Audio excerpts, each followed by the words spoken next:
Hey guys! So today we will be continuing with our economy/government social studies learning. So let's get started. So we'll be starting off with a quick check. So it's basically what we reviewed or learned about in our last lesson. So you guys should know the answers for these if you guys paid attention.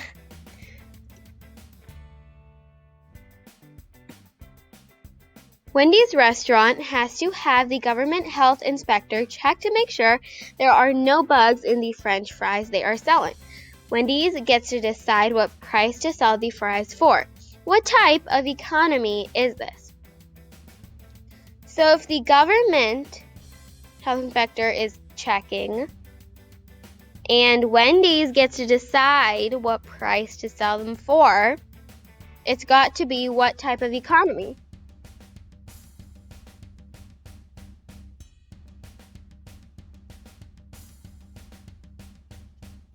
It's got to be a mixed economy because the government is checking for the bugs in the French fries and Wendy's gets to decide the price for the French fries. So the government is working here and the people are working here. So it's a mixed economy. Sam, who lives in England and owns a shop, increased the price for which he sells flame-throwing fidget spinners because the demand to purchase them was so high. There is no government involvement in his business. What type of economy is this? Okay, well, if there is no government involvement at all, what type of economy is it gonna be? I'm gonna give you guys some time to think about your answer.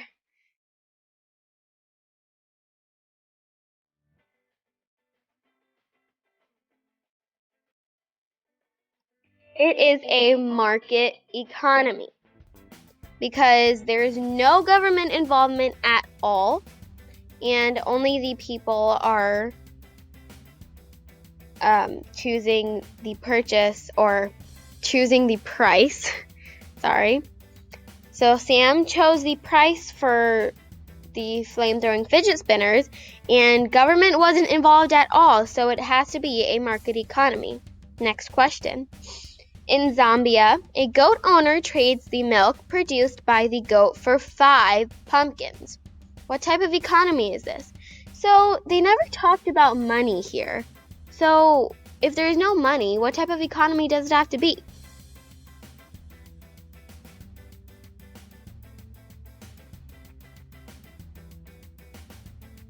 It is a traditional economy because there is no money involved and they traded.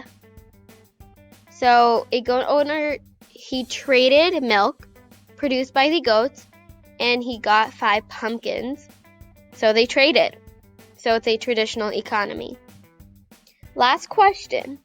In China, a shop owner is told by the government what price to charge for his tea. What type of economy is this? Okay, well, if the shop owner is told by the government what price to charge for his tea, then what type of economy does it have to be?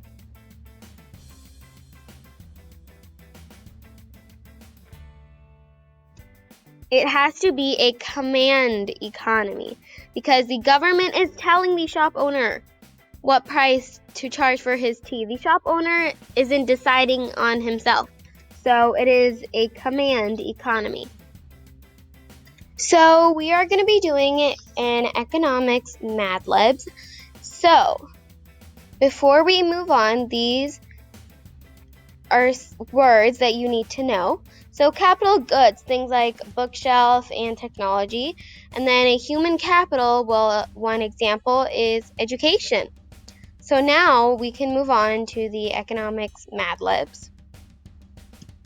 So here is an example of someone who gave an example of they wanted to be when they grew up. So they labeled the capital goods and the human capitals.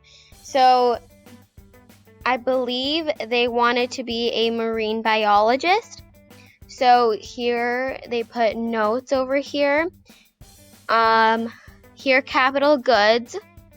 So the capital goods, goggles, air tank, and a backpack, those are capital goods. Another capital good over here is a sonar board, or the board with the animal sound waves. So they're studying a bottlenose dolphin.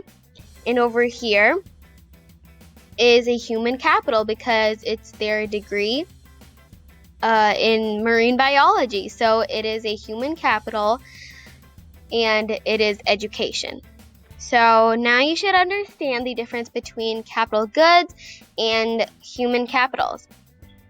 So here is the actual Mad Libs part.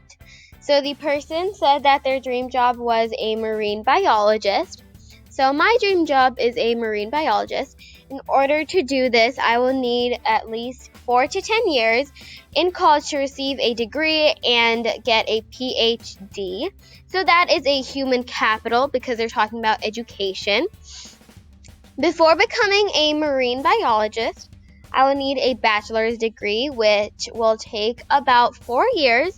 So again, human capital, they're talking about education. I'll need to have a lot of patience and I'll need to observe because they're going to become a marine biologist. Once I become a marine biologist, I will need a lab. I will also need several materials to do my job. So I will need an air tank, so that is a capital good, to be able to breathe underwater while collecting information. I should also have a pair of goggles that will help me see underwater. That's another example of a capital good. Additionally, I may need a backpack so I could put my swimsuit and all of my other things I need underwater. A backpack is also another example of a capital good. All of these things are examples of human capitals and capital goods that will help me become a marine biologist. Because of my job, I'm contributing to my country's overall GDP. So we will learn about GDP after a while. But over here it says human capital. So what is the human capital here? Education, obviously. But where does it say that? It says right here, at least 4 to 10 years in college to receive a degree and get my PhD, which it also says over here, a bachelor's degree, which will take about 4 years. So a human capital is something like education, okay? And then capital goods, so things like an air tank, a lab, pair of goggles, a backpack. A swimsuit is also a capital good. So these are examples of capital goods and human capitals, and this is the Mad Libs. So let's review now. So capital goods, examples are bookshelf, notebook, and backpack. A human capital, things like education, and the 4 different types of economy. Mixed, there's command, there's market economy, and there's traditional economy.